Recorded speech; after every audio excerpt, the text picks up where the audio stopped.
چترال اور گلگت بلتستان کے ہندو کش، ہمالیہ اور کراکرم پہاڑی سلسلوں میں درختوں کی مسلسل غیر قانونی کٹائی کے باعث جنگلات میں تیزی سے کمی واقع ہو رہی ہے، جس کی وجہ سے برفانی چیتے خوراک کی کمی کا شکار ہو کر اپنی بھوک مٹانے کے لیے انسانی آبادی والے علاقوں میں داخل ہو رہے ہیں۔ گلگت بلتستان کے علاقے سوست میں گزشتہ دنوں ایک برفانی چیتے نے 7 بھیڑیں مار دیں، جس کے بعد مقامی افراد نے وائلڈ لائف والوں کو مطلع کیا، جنہوں نے اس چیتے کی نگرانی شروع کر دی تاکہ مزید ایسا کوئی واقعہ پیش نہ آئے، لیکن یہ برفانی چیتا اگلے روز دوبارہ اسی جگہ اپنے 2 بچوں کے ساتھ واپس آ گیا۔ تاہم اس سے پہلے کہ مقامی افراد انہیں کوئی نقصان پہنچاتے، محکمہ وائلڈ لائف نے معدوم ہوتے اس جانور بارے اپنے محکمے کو اطلاع کر دی، جس نے چیتوں کو دوبارہ جنگل کی جانب بھگا دیا۔ محکمہ وائلڈ لائف والوں کا کہنا ہے کہ غیر معمولی سیلاب اور بارشوں کے باعث مقامی افراد اپنے مویشی لے کر بہتر چراگاہوں میں منتقل ہو رہے ہیں، اور عین ممکن ہے کہ یہ چراگاہیں اس وقت برفانی چیتوں کا مسکن بھی ہوں۔ گلگت بلتستان میں لگ بھگ 200 برفانی چیتے موجود ہیں، لیکن کئی ماہرین کا خیال ہے کہ یہ تعداد صحیح نہیں اور منظم تحقیق کی عدم موجودگی کے باعث ان کی تعداد کا اندازہ لگانا مشکل ہے۔ ایک طرف جہاں انسانی عمل دخل کے باعث ان کے مسکن سکڑتے جا رہے ہیں، وہی موسمیاتی تبدیلی بھی ان پر اثر انداز ہو رہی ہے۔ برفانی چیتوں کے تحفظ کے لیے کام کرنے والی تنظیم سنو لیپرڈ فاؤنڈیشن کے مطابق موسمیاتی تبدیلی کے مسکن میں کمی واقع ہو رہی ہے اور شمالی علاقہ جات میں ان کے مسکن کافی حد تک کم ہوئے ہیں۔ ان کا کہنا ہے کہ موسمیاتی تبدیلی اور انسانی عمل دخل کے باعث برفانی چیتے شمال کی جانب ہجرت کرنے پر مجبور ہو جائیں گے، جس کے باعث یہ جانور پاکستان میں ناپید ہو جائے گا۔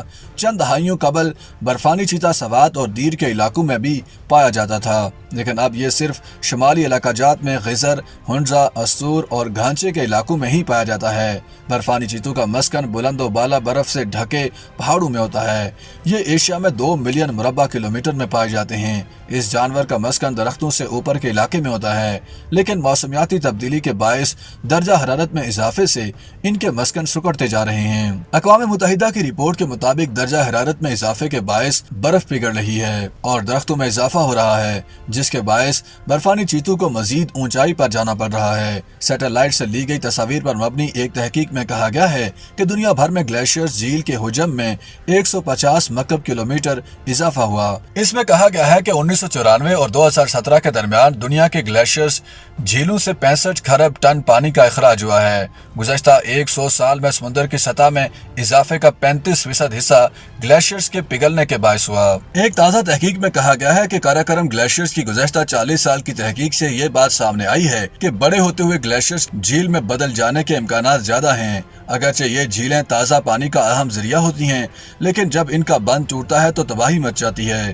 ایک تحقیق میں یہ اندازہ لگایا گیا ہے کہ موسمیاتی تبدیلی کے باعث برفانی چیتوں کے مسکن میں اوسطاً 30% کمی واقع ہوئی۔ برفانی چیتوں کے لیے 30% کمی کے سنگین نتائج مرتب ہوں گے، کیونکہ ہر ایک برفانی چیتے کو ایک بڑا علاقہ درکار ہوتا ہے۔ موسمیاتی تبدیلی اور اس کے باعث ان کے شکار میں بھی کمی واقع ہوگی۔ موسمیاتی تبدیلی کے باعث الپائن ماحولیاتی نظام بھی متاثر ہوگا، جس سے برفانی چیتے کے شکار میں کمی واقع ہوگی۔ موسمیاتی تبدیلی سے اس علاقے کا لینڈسکیپ متاثر ہو رہا ہے۔ ایک طرف درجہ حرارت میں اضافے کے باعث برف جلدی پگھل رہی ہے۔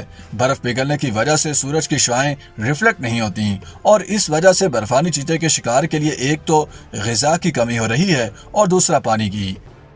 YouTube پر گوگلی نیوز دیکھنے کے لیے youtube.com کی سرچ بار میں googly news T V type کریں۔ گوگلی نیوز کے پیج پر سرخ رنگ کے سبسکرپشن والے بٹن پر کلک کرنا نہ بھولیے۔ YouTube پیج پر اپلوڈ ہونے والی ویڈیوز سے باخبر رہنے کے لیے بیل آئیکن پر کلک کیجیے۔ آپ کو ہر نئی ویڈیو کے بارے میں نوٹیفیکیشن موصول ہو جائے گا۔